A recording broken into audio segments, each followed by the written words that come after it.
जी। जी। सबसे पहले कुछ फॉर्मूला है वो लिख लीजिए, क्योंकि बिना सूत्र का जी। कुछ नहीं होगा। थोड़ा सा सूत्र को लिख लीजिए। ये फर्स्ट हाउस से हम लोग मोटा मोटी क्या क्या देखते हैं वो तो थोड़ा डिटेल्स उस दिन तो पहला दिन तो बताए ही थे, लेकिन फिर भी थोड़ा सा इसके बारे में और हल्का सा जानकारी ले लेना जरूरी है।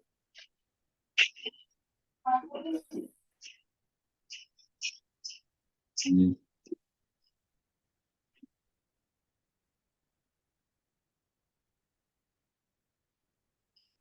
जैसे पहला हाउस से तो हम लोगों को मालूम ही था कि सर हम लोग क्या क्या देखते थे उसमें। सबसे पहले उसके दैहिक आकृति प्रकृति, है ना, दैहिक रूप कैसा है, जी। ये सब थोड़ा सा फॉर्मूला को लिख लीजिए। फिर उसके बाद हम लोग प्रैक्टिकल करेंगे थोड़ा सा और। जी। उसके वर्ण को देखा जाता है। उस अ, उसमें मतलब उसके शरीर की जो कहाँ चिन्ह है, जो मैं आपको मैसेज किया था ग्रुप में अपना कि चिन्ह कहाँ है, ये सब अगर देखना है किसी को। अच्छा, उसका यश, उसका कीर्ति, उसका गुण, उसका दोष, हर चीज फर्स्ट हाउस से दिखता है। वो शरीर से कितना सुखी होगा, शरीर से कितना दुखी होगा, मतलब बीमारी कैसा होगा, किस तरह का होगा, वो भी पहला हाउस से दिखते हैं।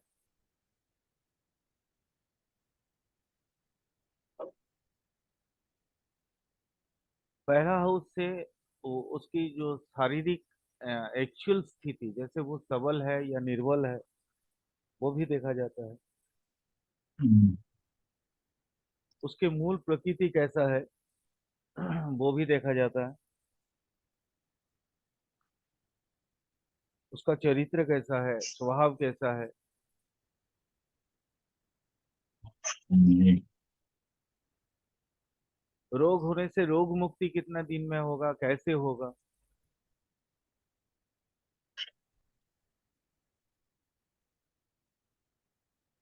पहला हाउस से आयु पता चलता है।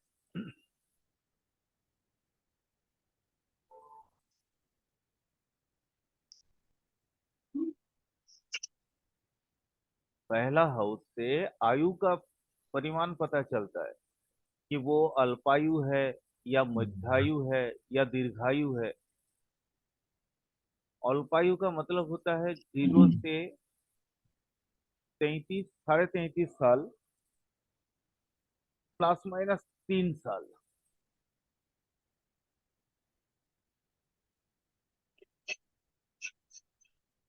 जी। अल्पायु का मतलब हो गया 33.5 साल और ±3 साल करके, ये हो गया आपका अल्पायु। मध्यायु 66.5 साल, ±3 साल, ये हो गया मध्यायु।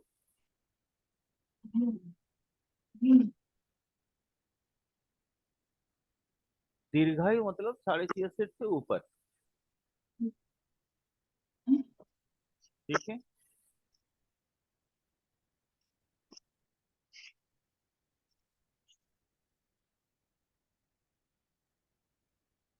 भाई कितना बोलते 66.5 के ऊपर जो जो जितना दिन तक जिंदा रहे वो दीर्घायु है।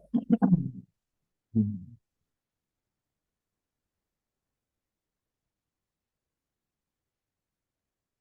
जी। ये हो गया मतलब आयु का जो परिमाण। ठीक है।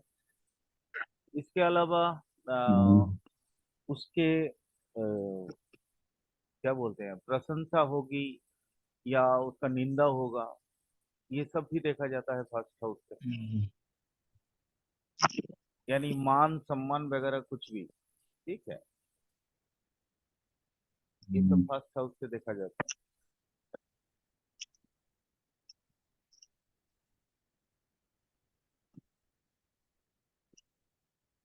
आ, शरीर का जो हिस्से में अगर हम लोग देखें तो शरीर का सबसे ऊपर वाला हिस्सा यानी सर का हिस्सा ये फास्ट हाउस के अंतर्गत आता है। जी इसके बाद अलावा कुछ एडवांस जानकारी दे देता हूँ, थोड़ा सा इसको भी लिख के रखिएगा, वो भविष्य में काम आएगा। अपने जैसे दादा परदादा होते हैं ना,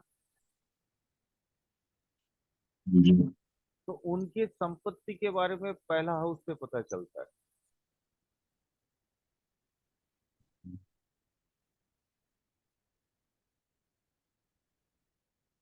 किसी का करियर स्वदेश में या विदेश में होगा, वो भी पहला हाउस का फल सब लॉर्ड उसमें बहुत काम आता है।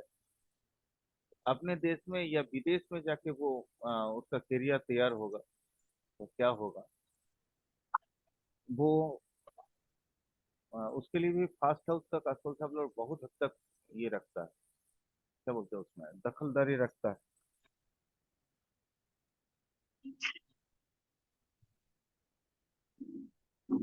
किसी भी जातक का भाग्य कैसा होगा, ये भी पहला हाउस से ही पता चलता है।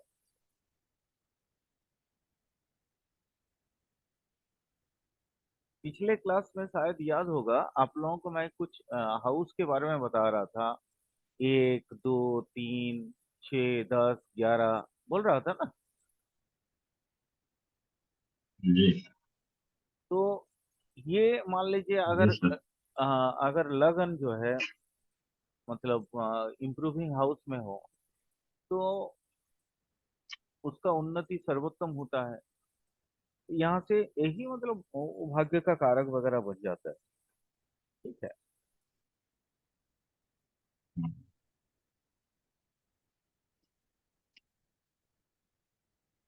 इसमें हम लोग कुछ माने क्या बोलते हैं, जो भाई बंधु आत्मीय जितना होते हैं उसका भी पता लगता है पहला भाव से।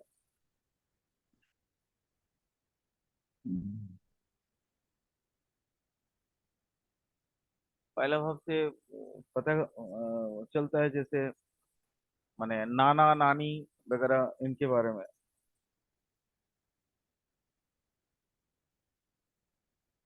ये भावत भाव में सिखाएंगे, लेकिन सबसे पहले यहाँ तो लिख के रख लीजिए आप।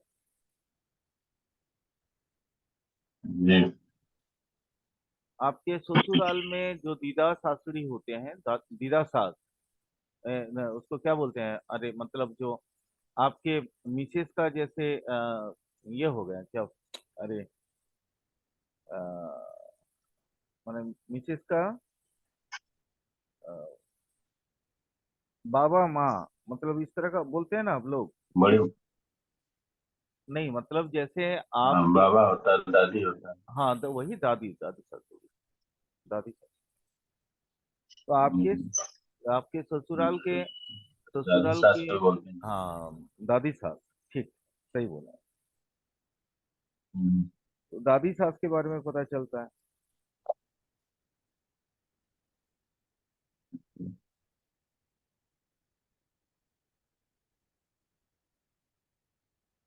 अ, आपके जैसे जो दीक्षा गुरु होते हैं जी या आपके अध्यापक जो होते हैं, उनके संतान के बारे में भी पता चलता है। हम्म, आचार्य पुत्र बोलते हैं इसको, है ना। वो जी कैसे कैसे होगा वो हम लोग जब प्रैक्टिकल करेंगे धीरे धीरे आगे आप समझ जाइएगा।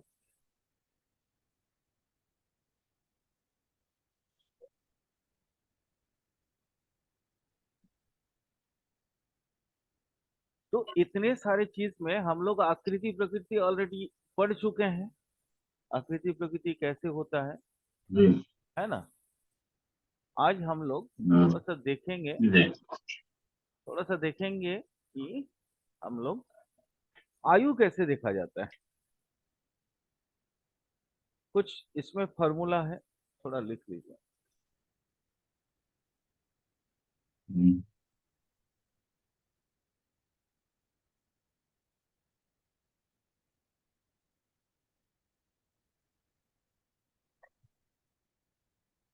Yes, sir. हम्म,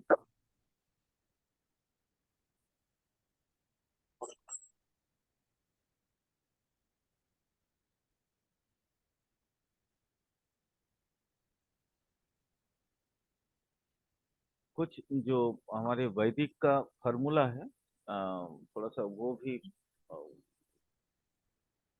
यहाँ माने आयु विचार में हम यूज करते हैं, उसको थोड़ा सा आप लिख लीजिएगा, क्योंकि ये सब भी बहुत काम आता है कभी कभी। जी।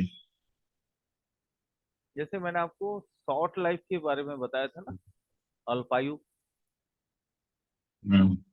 0 जी। टू 33 साल समथिंग, ये 33.5 साल, प्लस सारा माइनस तरीके 3, है से। ना। तो जी। ये एक्चुअली, तो शॉर्ट लाइफ का कुछ एक्स्ट्रा वैदिक कुछ ये है, वो थोड़ा सा लिख लीजिएगा।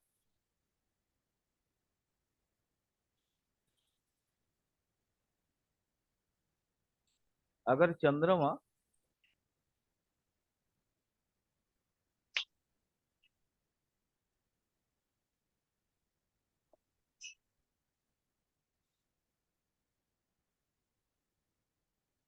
किसी मेलिफिक, मतलब जो आपके लिए खराब ग्रह हैं,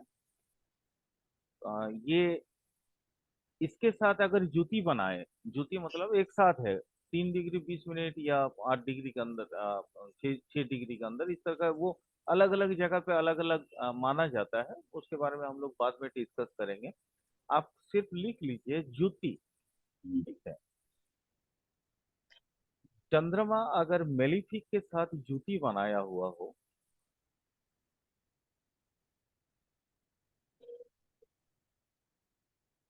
अगर कोई अच्छे ग्रह की दृष्टि उस पे ना पड़ा हो,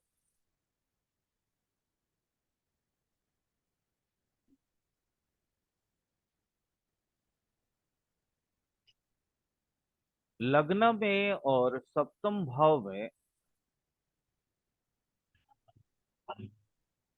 लग्न में और सप्तम भाव में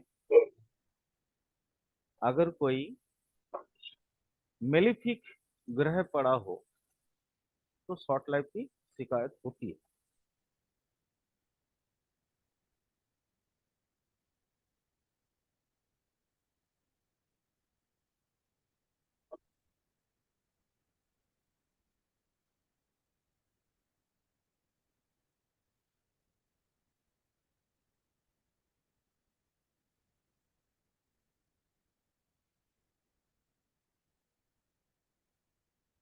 ये कुछ एक्स्ट्रा, जी। एक्स्ट्रा मैंने वो वैदिक का कुछ फॉर्मूला था, वो याद आ रहा था तो बता दिया मैंने आपको, हम्म। तो याद रखिएगा।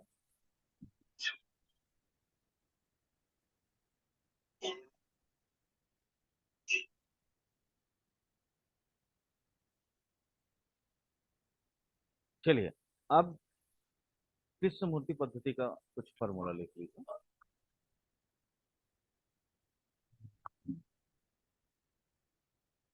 कास्ट वन मतलब पहला हाउस का जो सबलॉर्ड है, जी। सबलॉर्ड, सबलॉर्ड समझते हैं ना, कौन सा। जी। जी। जी, जी वो एकदम जैसे हम लोग कल माने पिछले क्लास में भी सबलॉर्ड का के ऊपर ही बात कर रहा था, सबलॉर्ड तो पहले भी हम लोग पढ़ चुके हैं, तो इसलिए लिखे कि कास्पॉन का सबलॉर्ड अगर खुद बेनिफिक हो, जी। अगर खुद बेनिफिक हो,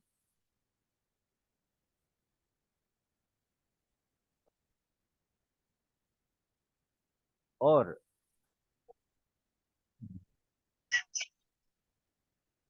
1 5 9 10 से रिलेटेड हो, 1 5 9 10 से रिलेटेड हो,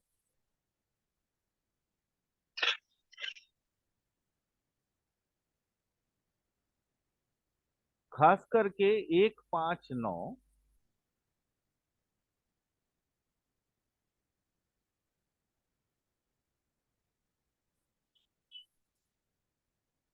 रिलेटेड हो, 1 5 9 10 से रिलेटेड हो, खास करके 1 5 9, और 6, 8, 12 से कोई संबंध नहीं बनाया हो,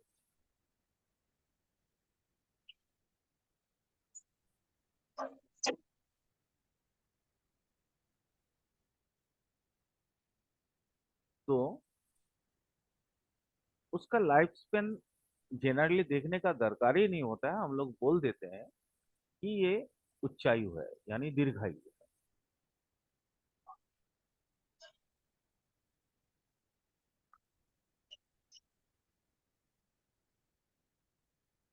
कुछ चीजें और अपने को हाउस ग्रुपिंग को समझना है।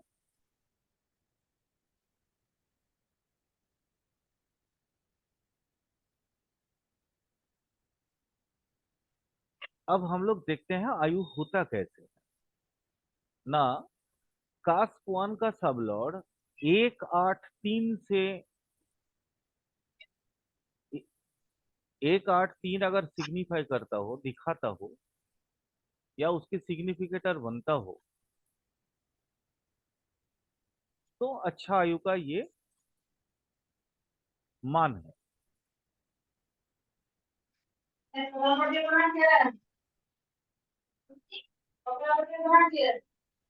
हेलो, लिखें, जी सर। लिखें। जी 1, 8, 3, जी। 1, 8, 3, 1, 8, 3। सही। देखिए यहाँ 6, 8, 12 में से 8 है, लेकिन बट 6, 8, 12 तीनों हम्म। इकट्ठा मिलेंगे तो ही ये मैलेफिक बनेगा। याद रखिएगा हमेशा। ठीक है।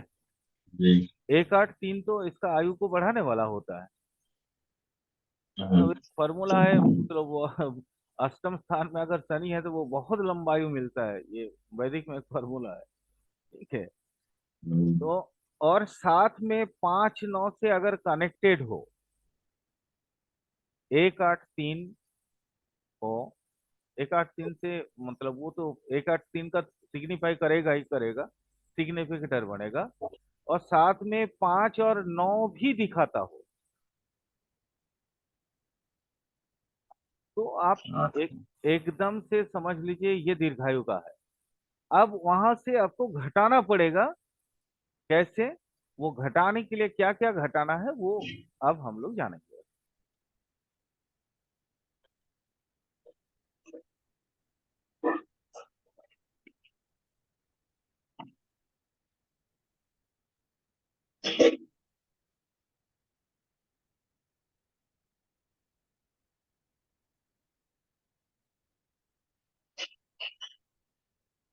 अब लिखिए,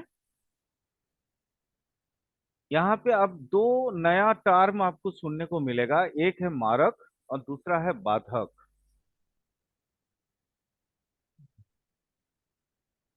मारक और बाधक।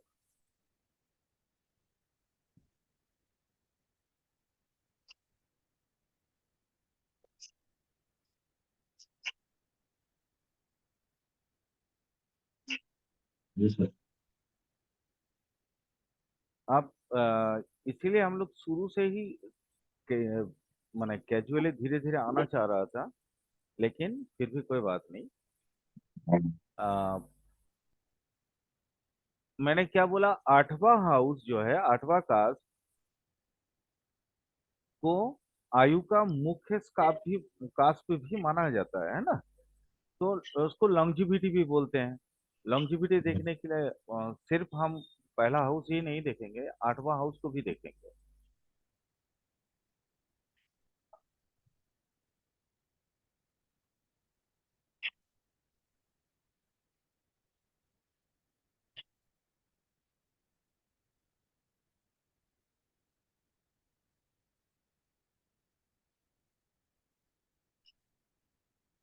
अगर वहां किसी तरीके से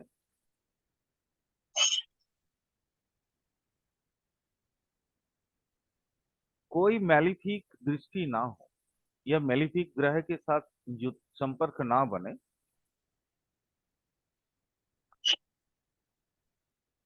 तो नॉर्मली अच्छा आयु होता ही है।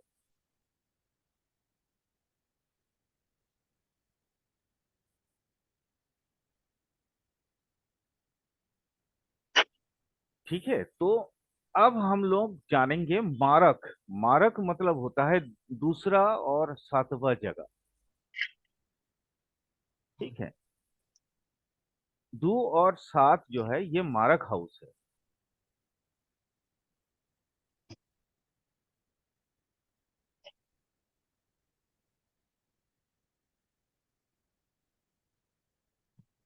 जी। 2 और 7 ये मारक हाउस है।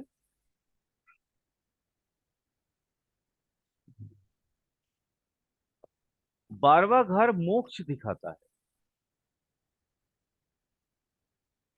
12वां घर मोक्ष दिखाता है।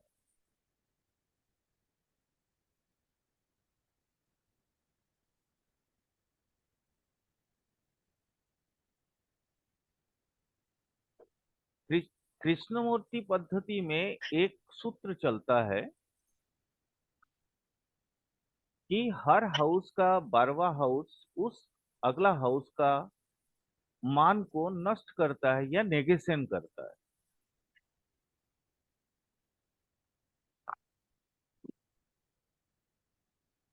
कृष्णमूर्ति पद्धति में। कृष्णमूर्ति पद्धति में एक बहुत माने ये रूल है, एकदम प्रोमिनेंट रूल है। इसको लिखिए आप। वो है किसी भी भाव का 12वां भाव, किसी भी भाव का 12वां भाव उस भाव के मान को खत्म करता है या नेगेशन करता है।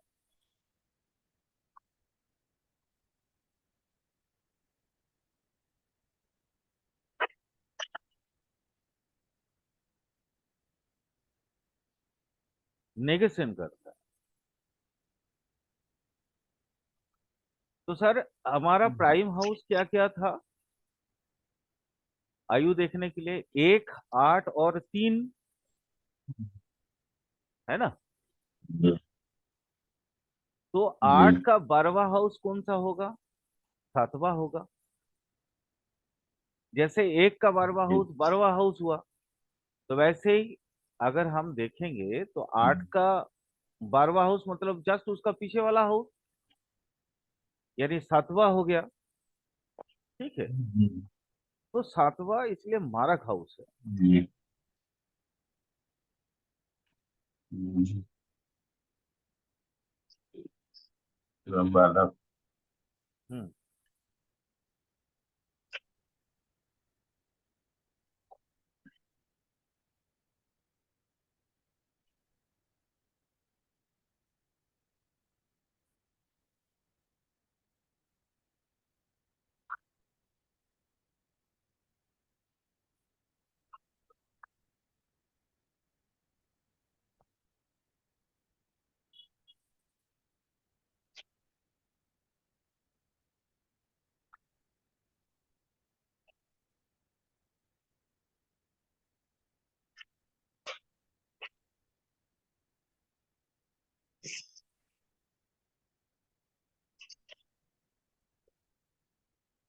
बोलिए ना।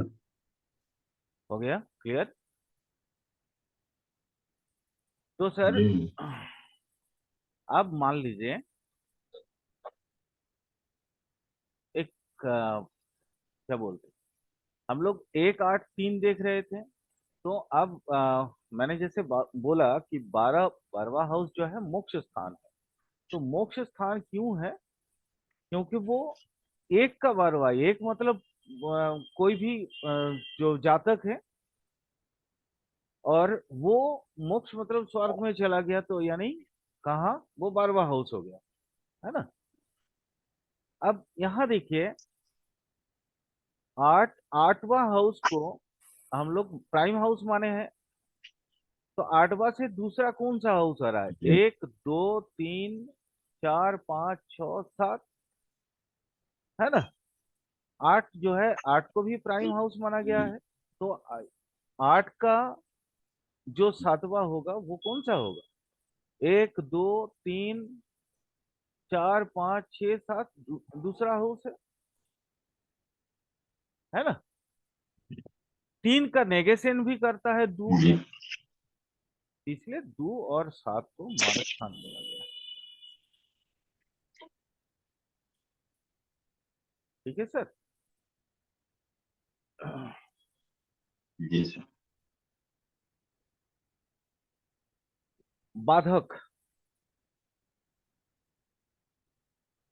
मारक को समझ गए हम लोग, है ना। ये मारक अगर किसी के जी। साथ जुड़ जाए, मतलब जैसे हम लोग बोल रहे थे ना, कि एक 5 9 अगर जुड़ जाए 1 8 3 के साथ, तो मतलब दीर्घायु बन जाता है, अच्छा आयु बन जाता है। अगर 2 7 से संपर्क ना बने तो भी अच्छा आयु बनेगा, है ना। हाँ, अब जी। बाधक बाधक स्थान को भी अगर हम लोग समझ लेंगे तो आपको और ज्यादा अच्छे से सारा चीज समझ में आएगा। हाँ, बाधक स्थान क्या है? देखिए हमारे ये जितने भी लगन है, 5 मिनट, बाधक मतलब आगे नेक्स्ट सेशन में पढ़ेंगे तो ज्यादा बेटर रहेगा। मार्क के बारे में थोड़ा सा और बात कर लें, ठीक है सर। क्योंकि अब 5 मिनट 4 मिनट के जी। बाद ये सेशन ये खत्म हो जाएगा। चलिए, ठीक। मारक मारक के बारे में कुछ और भी चीजें हम थोड़ा सा और भी कर लेते हैं। जैसे मारक स्थान 2 और 7 है, लेकिन ये मारक इंसान को मारता नहीं है, इतना याद रखिएगा। तकलीफ भले देता है, भले इसको कहा गया है ये दूसरा हाउस और 7वां हाउस को बोला गया है मारक। मारक मतलब मारने वाला ना। हाँ, हेलो, मारक मतलब होता है मारने वाला। लेकिन ये मारने वाला मारने वाला। हाउस, ये 2 और 5 ये माने 7 नहीं है। जब तक बाधक इसके साथ जुड़ेगा नहीं, तब तक ये किसी को मारेगा नहीं। और साथ में गोचर में भी बहुत सी माने चीजें इसके अनुकूल होने चाहिए। माने इनका काम, ये प्लैनेट का काम अगर आयु के अनुकूल हुआ तो वो मरेगा नहीं। देखिएगा कभी कभी होता है ना कि एक आदमी माने मौत के मुंह से वापस आ जाता है ना। तो ये जी। उस समय मान लीजिए उसका दशांतर दशा इस तरह का चल रहा था, लेकिन गोचर उसको साथ नहीं दिया, तो इसलिए वो मौत के मुंह से बाहर आ गया। ऐसा तो लाइफ में कई इंसिडेंट आप लोगों को नजर आया होगा, नजर आता ही है। जी सर। तो मारक प्लस बाधक प्लस गोचर अगर इकट्ठे हो तो आयु को नाश कर देगा। माने ये मारक बाधक और गोचर अगर आयु के प्रतिकूल में हो तो इंसान का आयु खत्म होता है, और वही दिन उसका मौत का दिन होता है। याद रखिएगा, ये मौत का दिन हम लोग माने मान लीजिए कि कभी कभी वो आपको समझाने के लिए रूल तो समझा ही रहे हैं, लेकिन ये चीज किसी क्लाइंट को मत बोलिएगा कभी भी कि आप फलाना दिन मर जाएंगे, ये करेंगे वो करेंगे। माने ये सब कुछ मत बोलिएगा कभी भी। ठीक है, आप चाहे कितनों कंफर्म हो जाए, जबकि ये आयु, मान लीजिए अगर किसी का शादी का कुंडली देख रहे हैं आप, तो लड़का लड़की दोनों का आयु का तो आपको देखना ही पड़ेगा। बिना आयु देखे तो आप बता नहीं जी। सकते। कोई कैरियर का क्वेश्चन लेके आया आपको कि हम नौकरी हमको कब मिलेगा, तो आयु पे तो आपको नजर मारना ही होगा। नहीं तो आप बोलेंगे कैसे कि फलाना साल में, मान लीजिए अगर उससे पहले ही ये मर जाए, तो आपको बताना नहीं है, लेकिन आपको देखना जरूरी है। बात समझ गए? हाँ, इस चीज को हमेशा याद रखिएगा। इसको बताना नहीं है, लेकिन बिना देखे आप कोई भी इवेंट को बताने के लिए एक बार उससे पहले आयु पे माने नजर जरूर दौड़ाइए। वो कौन सा एज का है, मिडिल एज का है या शॉर्ट लाइफ का है या माने ज्यादा का है, तो वो भी देखना जरूरी है। माने चाहे वो शादी हो या करियर हो या कोई भी चीज हो। कभी कभी देखिएगा जब हम लोग आगे पढ़ते पढ़ते हम लोग होरारी में चलेंगे तो डिजीज में भी हम लोग जानने की कोशिश करते हैं कि मेरे परिवार में मान लीजिए या किसी के परिवार में कोई व्यक्ति अगर हॉस्पिटलाइज्ड है ना, तो वो उनके घर में तो ये इच्छा होती है ना कि माने वो कैसे रहेंगे, ठीक रहेंगे या बच्चे। हाँ बचेंगे या नहीं बचेंगे। तो उस समय भी हम लोग यही फार्मूला यूज करेंगे, यही फार्मूला यूज करते हैं। ठीक है, तो इसलिए देखना बहुत जरूरी है बट बताना नहीं है। जनरली किसी को नहीं बताया, कोई स्पेसिफिक अगर क्वेश्चन करे कि भाई देखो मेरे फलाना जो है वो हॉस्पिटल में है, क्या वो जिंदा हो पाएंगे या वापस माना आ पाएंगे या नहीं। तो सर ये सेशन मेरे ख्याल से अब कुछ देर में खत्म हो जाएगा और नया मैं अभी आपको जी डाल रहा हूँ आप लोगों को, क्योंकि बाधक पढ़ना जरूरी, फिर प्रैक्टिकल भी करेंगे हम। ठीक है, आयु में थोड़ा सा जी। प्रैक्टिकल करके, तो अगर समय रहेगा ना तो आज